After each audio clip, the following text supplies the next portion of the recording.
Vamos abrir nossas Bíblias. Apocalipse 15, versículo de número 4. Apocalipse 15, versículo de número 3 e 4. Hoje eu gostaria de começar esse nosso acampamento, mas com um estudo sobre a santidade de Deus.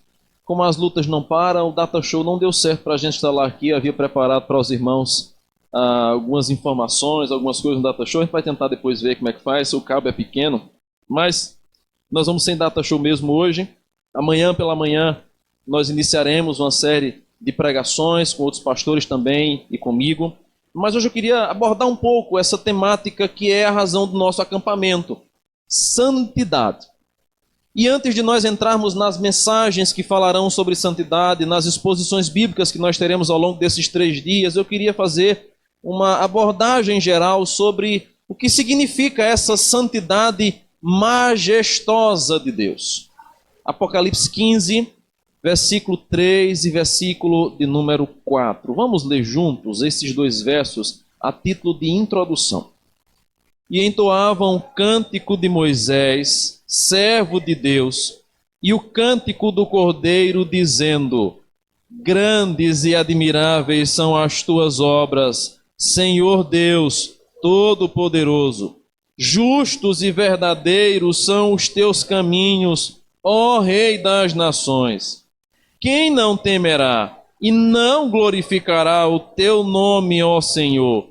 Pois só tu és santo.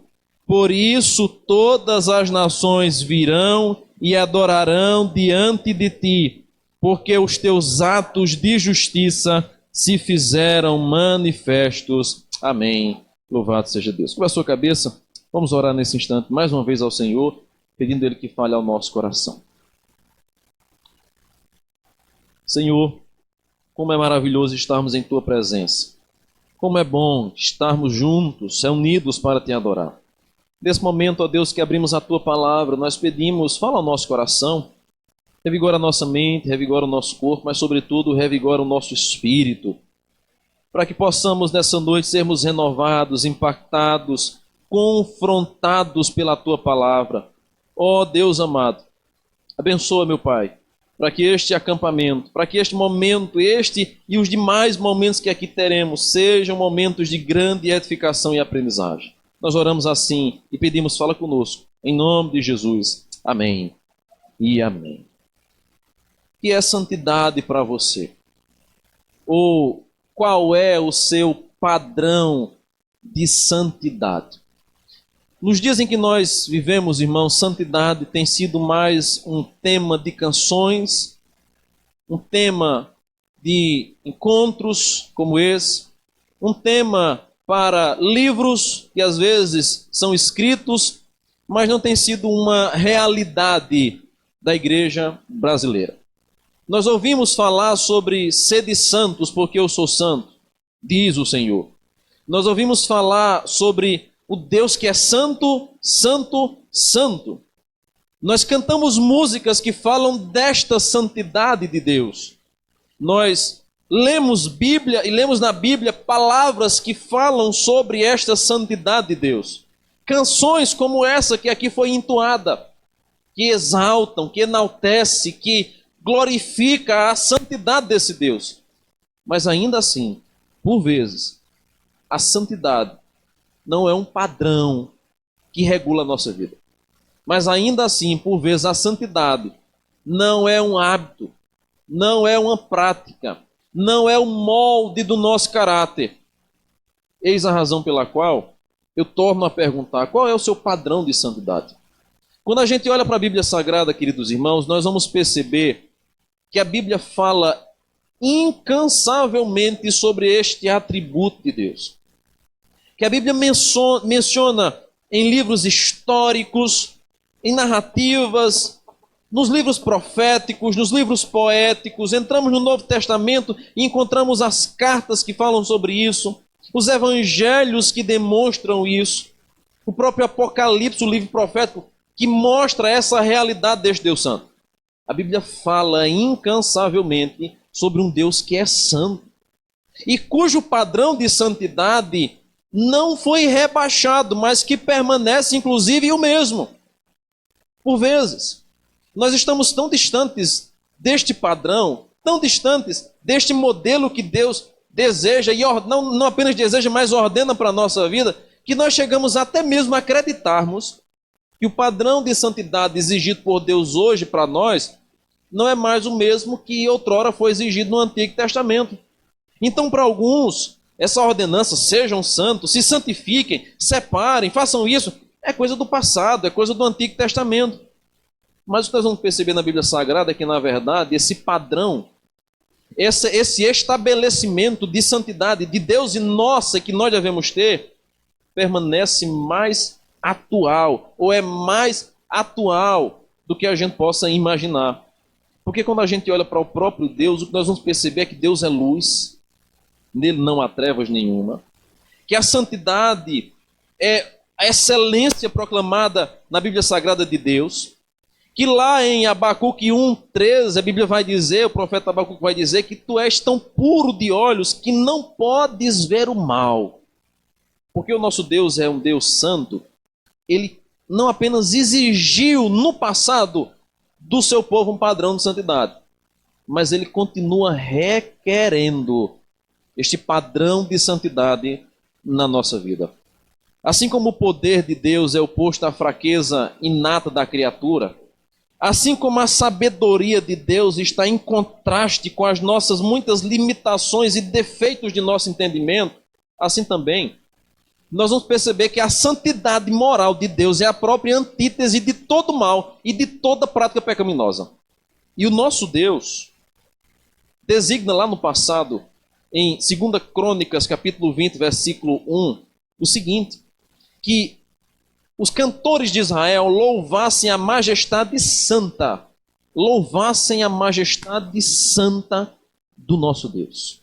Então, irmãos, nós não podemos jamais acharmos que a santidade requerida pelo Senhor é apenas um padrão para o Antigo Testamento, é um padrão passado, é um padrão antigo. Não se enquadra a nós, é coisa da lei. Não! Esse padrão de Deus é eterno, e assim como o nosso Deus é eterno, ele vai perdurar. Não há limite, não há uma pausa, não há um teste. Ele continua, ele permanece, e é requerido de nós também este mesmo padrão. Charnock vai dizer que o poder é a mão ou o braço de Deus, a onisciência, os seus olhos, a misericórdia, as suas entranhas, a eternidade, a sua duração, mas a santidade de Deus é a sua beleza. Todos os atributos que Deus tem, todos os atributos que Deus possui, comunica algo sobre Ele, quem Ele é, por que Ele é assim. E a santidade comunica essa beleza do nosso Deus. Esta pureza, este fogo consumidor que é o nosso Deus, que é chamado de Santo, Santo, Santo. E que a terra, conforme vai dizer o profeta Isaías, está cheia da sua glória. De modo que não há um lugar, um resquício sequer do universo que não seja preenchido por esta santidade gloriosa, moral e eterna do nosso Deus. Não há um lugar do universo a qual essa santidade de Deus não preencha, não alcança, não chega e não veja o mal que nós praticamos. Por isso então, irmãos, que quando a gente olha para o Antigo Testamento, então, quando fala sobre santidade, a palavra que vai ser utilizada é kadosh. E no hebraico, essa palavra significa cortar, separar. É assim que a gente vai utilizar ou vai encontrar exemplos do Antigo Testamento sobre algo que era santificado. Você veja, por exemplo, Êxodo capítulo 28, versículo de número 2. Nós vamos encontrar o exemplo de vestes sacerdotais que eram santas. O que é que significa? Eram vestes feitas para um determinado fim, propósito, o uso sacerdotal, o serviço ao Senhor, e eram santificadas apenas e somente para aquilo, separadas somente para aquilo. Então, a ideia que a gente encontra no Antigo Testamento da palavra kadosh é cortar, separar. Nós vamos ver ainda também, lá em Êxodo 29, versículo 31, que o lugar específico para a preparação do sacrifício também era um lugar santo. Em Êxodo 29, 31 mostra o local. Em 1 Reis 8, 4, a gente vai encontrar os vasos que eram usados no templo também eram santos. Qual é a ideia? Deus havia separado tudo aquilo tão somente para o uso exclusivo de sua glória. Ora, se a Bíblia refere-se a coisas separadas para Deus, para refletir a sua glória e para a sua própria glória, que dirá a própria Bíblia de nós, que diferente dos animais, que diferente das vestes, que diferente dos objetos, que diferente do templo, que diferente das coisas, fomos feitos à imagem e à semelhança de Deus. Se Deus separava até mesmo o mais simples objeto para o uso da sua obra, e chamava estas coisas de santas, que dirá Deus de mim e de você, que fomos feitos à sua imagem, conforme a sua semelhança. E Pedro vai dizer mais: propriedade exclusiva de Deus, eleitos por Ele, povo santo. Nós, irmãos, fomos chamados para ser santos. Mas essa santidade de Deus precisa ser primeiramente entendida por nós como sendo uma santidade majestosa, porque, diferente de nós, Deus possui uma majestade que está acima e além de toda e qualquer criatura. Diferente de nós, Deus possui um nível de santidade acima e além de nós que somos criaturas. Por vários motivos. Porque a santidade é praticamente um atributo que qualifica tudo aquilo que Deus é. Quando a gente olha para as obras de Deus, o que é que elas são? São santas. Para os decretos de Deus, o que é que eles são? São santos. Para as leis que Deus dá, são santas. Para aquilo que Deus cria, santo. Tudo que emana desse Deus, tudo que vem desse Deus, não vem fora deste padrão. Porque de um Deus santo não pode vir nada que seja profano, que seja imundo, que seja contaminado. Abacuque vai dizer no capítulo 1, verso 13, como eu disse ainda há pouco: tu és tão puro de olho, Senhor, tão puro, que nem o mal tu podes ver, nem a vexação.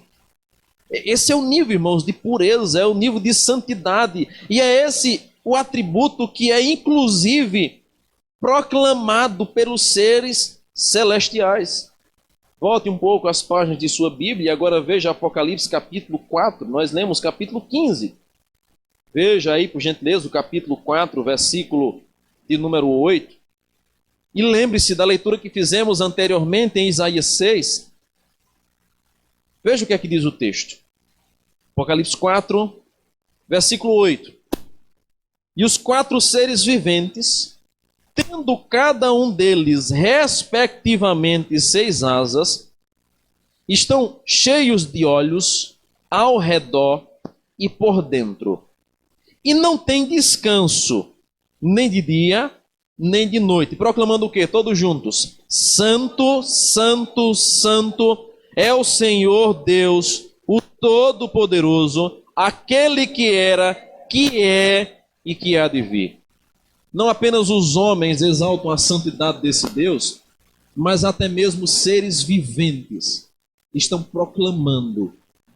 Veja, versículo de número 8, quando diz: não tem descanso, nem de dia, nem de noite. Proclamam repetidamente, diuturnamente: santo, santo, santo. É o Senhor, é o Todo-Poderoso, é o que era, é o que é o que há de vir. Ele é santo. E ele continua anunciando: é santo, ele é santo. Imagina, diuturnamente: santo, santo, santo, santo. Não para nunca. Por quê? A santidade de Deus é a sua beleza. A santidade de Deus revela a sua glória. A santidade de Deus é um atributo que qualifica tudo aquilo que ele é. É uma santidade proclamada, anunciada, não apenas ontem, não apenas hoje, nem amanhã, mas para todo sempre. Imagina, não apenas aqui nessa terra, mas quando formos levados pelo Senhor, quando estivermos diante de sua santa presença. Imagina o que é que ele vai fazer no céu. O que é que nós diremos? O que é que nós cantaremos? Santo. Ele é santo. Ele é santo. Ele é santo. Se os 4 seres viventes fazem isso diuturnamente, nós faremos para todo sempre na presença desse Deus. E mais, nós não nos cansaremos disso, irmãos. Não será cansativo, não será repetitivo, não será maçante ficar dizendo. Sabe por quê? Porque a santidade de Deus é grande, porque a santidade dele é imensa, porque a santidade dele é gloriosa, é fogo consumidor. E ainda que a gente passe dia e noite, diuturnamente adorando essa santidade, sabe qual é a conclusão que a gente chega? Eu não cantei nem tudo. Eu não falei o tanto, o quanto que esse Deus é santo. Por isso que os 4 seres viventes ficavam diuturnamente. Ele é santo, ele é santo, ele é santo, ele é santo, ele é santo. A sua santidade, ela durará por todo sempre. Além disso, nós vamos perceber, queridos irmãos, que a santidade de Deus, ela, além de fazer parte do seu ser, das suas obras, quando a gente lê Eclesiastes, veja lá, por favor, Eclesiastes capítulo 7, versículo 29, a palavra do Senhor vai dizer o seguinte, Eclesiastes capítulo 7, versículo 29, eu disse 9, mas é o versículo 29. A constatação que Salomão chega no final de sua vida. Eis o que tão somente achei, que Deus fez o homem reto, mas ele se meteu em muita astúcia. Pecado que nós hoje vivemos, pecado que hoje nós lidamos, o pecado que hoje tenazmente nos assedia, não vem de Deus, não procede dele, não se origina nele. Deus não é o autor do mal. Abacuque vai dizer que ele é tão puro que não pode nem ver o mal. Se um Deus que não pode nem ver o mal, muito menos fazê-lo. Então, o problema do pecado não é um problema de Deus, é um problema nosso. Deus fez o homem reto, porque a santidade reflete aquilo que Deus é. A santidade é o atributo que qualifica tudo aquilo que Deus é. Mas o homem se meteu em astúcias ao ouvir a voz da serpente. Isso não é problema de Deus, isso é problema nosso. Mas além dessa santidade que é manifesta em suas obras, nós vamos perceber que a santidade de Deus ela é manifesta também na sua palavra. Davi vai dizer lá no Salmo 19, versículo 8, que a palavra de Deus é pura. As obras do Senhor são santas, mas a lei do Senhor é santa. O mandamento do Senhor é puro e ilumina os olhos. Esse Deus Santo também só diz coisas santas. Ele aborrece o mal. Ele não conhece o mal. Ou, melhor dizendo, ele não contempla o mal, porque ele é santo. Mas além de tudo isto, nós vamos perceber também, queridos irmãos, que esta santidade de Deus, ela é ilustrada em alguns momentos da Bíblia Sagrada com alguns acontecimentos. Eu queria que você abrisse sua Bíblia primeiramente, lá em Números, capítulo 20, versículo de número 1. Números, capítulo 20, versículo de número 1. No sábado eu pregarei Números 16, mas hoje, Números 20, versículo 1 em diante. Diz assim: chegando os filhos de Israel, toda a congregação ao deserto de Zim, no mês primeiro, o povo ficou em Cádiz. Ali morreu Miriam, ali foi sepultada. Não havia água para o povo, então se ajuntaram contra Moisés e contra Arão, e o povo contendeu contra Moisés e disseram: antes tivéssemos perecido, quanto inspiraram nossos irmãos perante o Senhor. Por que trouxestes a congregação do Senhor a este deserto para morrermos aí, nós e os nossos animais? E por que nos fizeste subir do Egito para nos trazer a este mau lugar, que não é de cereais, nem de figos, nem de vides, nem de romãs, nem de água para beber?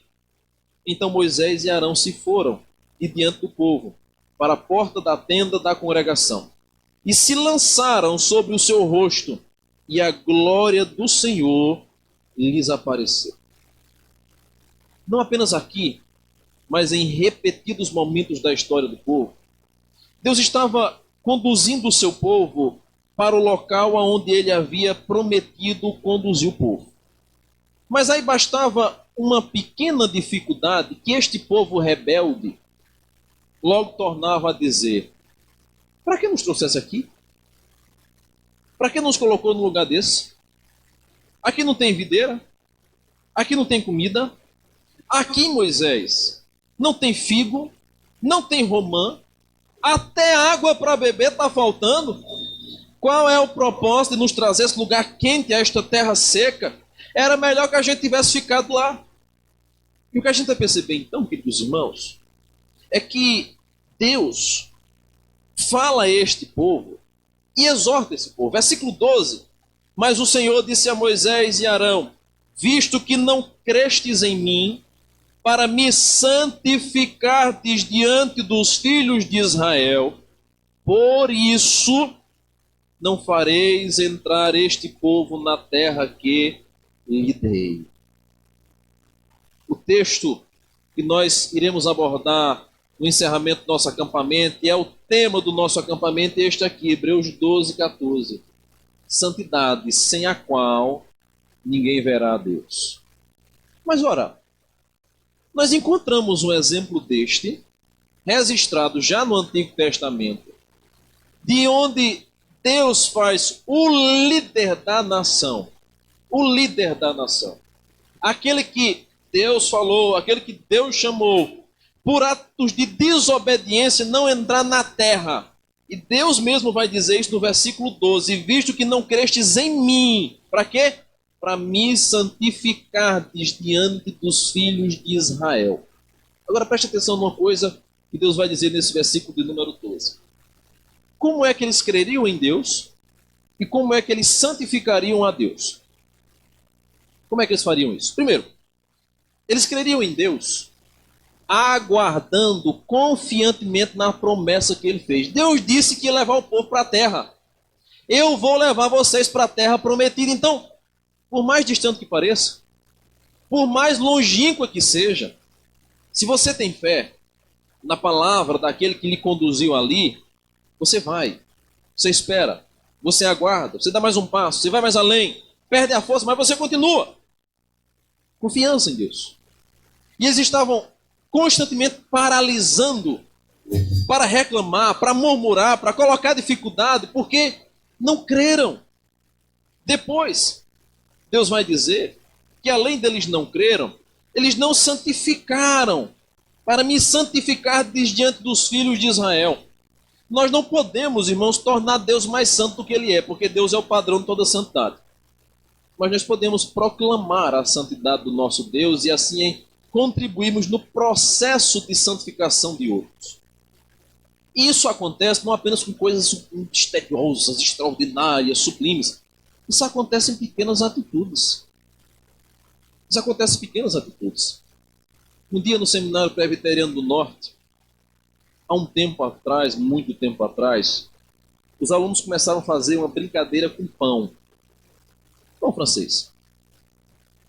Sobrou muito pão na mesa, e aí os alunos começaram a pegar os pedacinhos de pão, fazer bolinha, pegava aquela colherzinha de plástico que tem de escola, colocavam uma bolinha de pão e tim. E naquela brincadeirinha, os rapazes, os homens, se tornaram meninos e começaram a lançar pão no outro. Pão estava sobrando, ia para o lixo, Reverendo Francisco Leonardo, diretor daquela instituição naquela época, ele entra na sala, observa o movimento, não diz nada. Não diz nada. Ele vai no chão e pega um pedaço e come. E vai ali, pega um pedaço e come. E os alunos ficam assim estarrecidos, era o diretor, alguém extremamente respeitado. E ele sai no refeitório comendo cada pedacinho de pão que os alunos comeram. Também não diz nada. E sai para a sua sala. No dia seguinte, os alunos se reúnem chorando, pedindo perdão. Porque, além de terem tido um ato de desperdiçar alimento enquanto outros passam fome, o seu líder, seu diretor, se abaixou para comer as migalhas e os restos que eles estavam brincando. Santidade não é algo que apenas a gente proclama, é o que a gente faz e vive em pequenas coisas. O padrão de santidade de Deus impresso em nós, ele não é refletido só nas canções. Ele é refletido na maneira como nós tratamos o próximo. Ele é refletido na maneira como nós falamos do próximo. Ele é refletido na maneira como nós cuidamos daquilo que Deus nos deu. Na maneira como nós adoramos a Deus, na maneira como nós nos postamos, na maneira como nós nos vestimos, na maneira como nós administramos tudo na nossa vida e com um propósito. A santidade de Deus ela é refletida ou não nos mínimos detalhes do nosso viver. Por isso que Deus vai dizer, vocês nem creram em mim, foram incrédulos, nem me santificaram perante o povo. Porque o povo olharem para vocês, ao invés de verem um exemplo, viram em vocês um motivo de tropeço. Viram em vocês um motivo de vergonha, motivo de escárnio. Vocês foram incrédulos. A santidade de Deus ela é revelada nos mínimos detalhes. Mas há um outro exemplo que a Bíblia Sagrada mostra, e esse, irmãos, ele é mais difícil de entender, pelo menos para quem pela primeira vez está vendo ele. Abra sua Bíblia, por favor, 2 Samuel, capítulo 6. 2 Samuel, capítulo 6, do verso 1 ao verso de número 11. Pergunta que eu fiz no início. Qual é o seu padrão de santidade? Ou, o que é para você a santidade de Deus? O que significa Deus ser santo? 2 Samuel capítulo 6, versículo de número 1 ao versículo número 11. Tornou Davi a juntar todos os escolhidos de Israel, em número de 30.000. Dispôs-se, e com todo o povo que tinha consigo, partiu para Balaá, de Judá, para levarem de lá para cima a arca de Deus, sobre a qual se invoca o nome do Senhor dos Exércitos, que se assenta acima dos querubins. Puseram a arca de Deus num carro novo, e a levaram da casa de Abinadab, que estava no outeiro, e Uzá e Aio, filhos de Abinadab, guiavam o carro novo. Levaram-no com a arca de Deus da casa de Abinadab, que estava no outeiro, e ia adiante na arca. Davi e toda a casa de Israel alegravam-se perante o Senhor com toda sorte de instrumentos, de pau, de faia, com harpas, com saltérios, com tamboris, com pandeiros e com símbolos. Quando chegaram à eira de Nacon, estendeu-os a mão à arca de Deus e segurou, porque os bois tropeçaram. Então a ira do Senhor se acendeu contra Uzá, e Deus o feriu ali por esta irreverência, e morreu ali junto à arca de Deus. Desgostou-se Davi, porque o Senhor irrompera contra Uzá e chamou aquele lugar Pérez Uzá, até o dia de hoje. Temeu Davi ao Senhor naquele dia e disse, como virá a minha arca do Senhor? Não quis Davi retirar para junto de si a arca do Senhor, para a cidade de Davi, mas a fez levar à casa de Obed-edom, o geteu. Ficou a arca do Senhor em casa de Obed-edom, o geteu, 3 meses, e o Senhor abençoou e toda a sua casa. O exemplo de Uzá é uma demonstração de como que a fulgurante glória, poder e majestade do nosso Deus, ela lida com a irreverência. Nós temos o exemplo de Números para mostrar a desconfiança, a incredulidade, como uma demonstração da falta de santidade ao Senhor. Mas agora, aqui em 2 Samuel capítulo 6, nós temos uma demonstração do que a irreverência diante de Deus mostra como que o nosso padrão de santidade está maculado. Então, vamos remontar a imagem aqui de Uzá. Fizeram um carro de boi novo, separado, exclusivo para o Senhor, com a maior boa intenção, com a maior das boas vontades para colocar a arca santa do Senhor. É a arca do Senhor? Não pode ser qualquer carro. Vamos fazer um carro novo para Deus? Vamos criar? Vamos, faz um carro. Bota madeira boa, bota peça boa. Tudo do bom e do melhor. É para Deus, é o melhor. Coloca lá. Coloca a arca em cima. E vamos embora. No caminho, o carro do boi, sem feixe de mola, sem suspensão, passa em pedregulho, algum buraco, alguma pedra qualquer, e balança. Daí-se a origem do freio de carro de boi. É preciso, às vezes, o freio de carro de boi. Quando todo mundo chega, está meio desalinhando as coisas, aí o carro passa no catabi, ajusta as coisas. Usar, ao perceber que aquele trepidar e balançar da arca ou do carro ia derrubar a arca do Senhor, prontamente e rapidamente, não. Coloca a mão na arca. E diz o texto que Deus mata Uzá por aquela irreverência. E aí a primeira vez que eu li esse texto, eu fiquei a pensar, meu Deus, como é que o Senhor mata alguém que foi segurar a arca santa para que ela não caísse ao chão?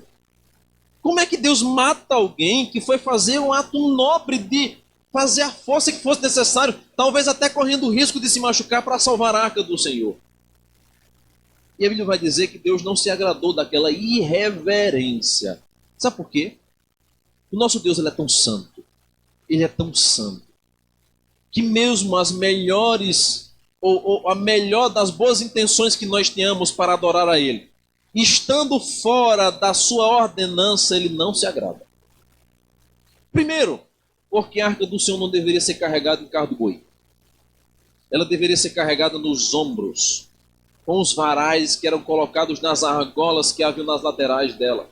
Segundo, porque ninguém tinha o direito de tocar na arca. Eis a razão pela qual a arca tinha argolas para se colocar um varal e nestes varais poder carregar a arca santa do Senhor. Mas Uzá teve boa vontade. Davi preparou até uma cantiga bonita, pandeiro, harpa. Eu imagino que era até um louvorzinho animado e alegre. O que é de mal nisso? O que é de errôneo nisso? Aparentemente, tudo certo.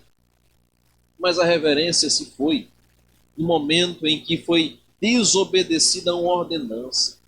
Irmãos, porque Deus é santo e as suas leis são santas, ele não admite absolutamente nada que seja feito fora do seu padrão. Então você pode ter a maior das boas vontades, você pode fazer com o maior empenho, mas se não faz baseado em sua palavra, Deus ainda assim não haverá de receber. Porque ele é tão santo, que nem mesmo as boas vontades são suficientes para glorificá-lo, são suficientes para alegrá-lo, são suficientes para louvá-lo. Por isso que a Bíblia vai dizer que a nossa adoração a ele tem que ser como? Em espírito e em verdade. Por que não pode ser só em espírito? Nós somos enganados, porque o nosso coração é corrupto, porque se nós formos seguir o nosso próprio entendimento e adorar a Deus do nosso próprio jeito, nós fazemos besteira. A Bíblia tem que ser em espírito, mas baseado na verdade, porque Deus é verdade, porque as suas palavras são puras e ele não aceita outra coisa fora desse padrão. É esse, irmãos, o padrão do nosso Deus. É esse o modelo de santidade do nosso Deus. Uma santidade que é vista em nossa vida, uma santidade que modifica o nosso caráter, uma santidade que modifica a nossa adoração. Nós vemos aqui Isaías capítulo 6. E quando Isaías estava diante de Deus, ele disse: ai de mim, sou pecador. Eu habito no meio do povo impuro. E meus olhos viram o rei e eu vou morrer. Quando nós temos um conhecimento da santidade deste Deus, não há absolutamente nada que nos faça chegar diante dele sem humildemente nos humilharmos em sua presença. Por isso que a Bíblia diz que os soberbos não prevalecerão. Que os soberbos Deus resiste, mas aos humildes Deus concede sua graça. Não há ninguém que chegue ensoberbecido na presença de Deus que não seja fulminado pela sua glória santa. Ele não tolera o pecado, ele não se alegra com o mal, nem mesmo pode contemplá-lo. Por isso, irmãos, quando nós falamos sobre a santidade de Deus, nós devemos perceber com isso que essa santidade ela deve modificar completamente nossa vida. A santidade de Deus, finalmente, deve fazer com que eu e você venhamos procurar ter um maior senso de santidade. Faz com que eu e você olhe para este Deus Santo e faça da sua palavra, da sua lei, um modelo moral de comportamento que nós devemos ter. Faz com que eu e você faça de nossos comportamentos um modelo de testemunho desta santidade estabelecida. Uzá foi repreendido por Deus porque não foi reverente. Moisés foi repreendido por Deus porque não creu suficientemente. Isaías se constrangeu diante da glória do Senhor porque pecava. E eu e você, nessa noite, precisamos saber que estamos diante de um Deus santo. E que se não chegarmos diante dele com santidade, sequer nós o veremos ou habitaremos em sua presença para todo sempre. Percebam, santidade sem a qual ninguém verá a Deus. A santidade ela é requerida como sendo uma prerrogativa para aqueles que vão habitar no céu. Então, o padrão de santidade de Deus não é um padrão de santidade que foi estabelecido no passado, lá ficou e não tem nada mais a ver conosco. Porque o nosso Deus é eterno, a sua santidade permanece eterna, a sua ordenança permanece a mesma e Ele nos ordena, sede santos, porque eu sou santo. Qual é o seu padrão de santidade? Qual é o modelo de Deus santo que você se espelha? Aquele Deus permissivo, não liga com nada. Ah, mas Deus não se importa com isso, o que vale é o meu coração. Ah, eu falo essas besteiras aqui, mas Deus não se importa, o que vale é o nosso coração. Nosso Deus, Ele sonda nossa mente, Ele sonda nosso coração, mas Ele vê também nosso caráter, nosso comportamento, nossa vestimenta, nossas palavras, nossas atitudes, porque Ele é santo, santo, santo, santo. Não há uma partícula sequer do nosso ser que não seja sondada por Ele. Mais do que uma tomografia, Deus é aquele que faz uma raio-x e consegue detectar qualquer imundícia, impureza, qualquer coisa que esteja fora de sua palavra em nosso ser. Até um pensamento, uma palavra que nem veio à boca ainda, Salmo 139, Deus já conhece toda, porque Ele é santo, santo e santo, e requer de nós santidade.